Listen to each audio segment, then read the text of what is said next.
Turuan ko kayo kung paano malalaman kung ang brake ng inyong brake pads ng inyong sasakyan ay kailangan na ng replacement or napudpud na yung brake nyo or manipis na. Ito yung brake pads. Pagkita nyo,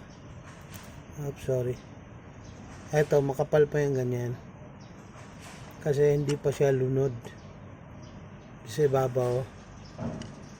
Ganito. Yan. Makapal pa yung ganyan.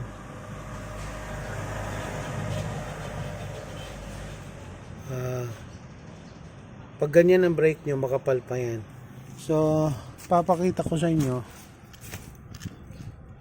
yung manipis na brake. Hindi masyadong makita.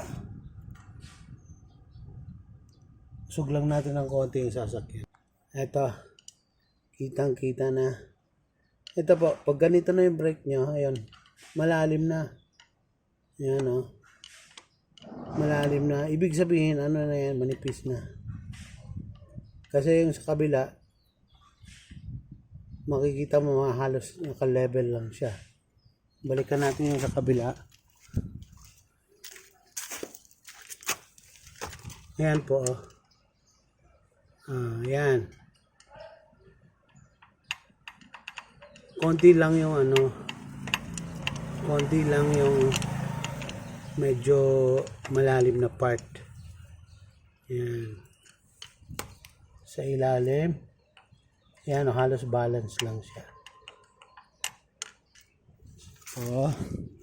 Nandito sa kabila, talagang napakalalim na niya. Ito po. Yun. Kita niyo yan, ang lalim na. So, ibig sabihin yan, kailangan ng palitan.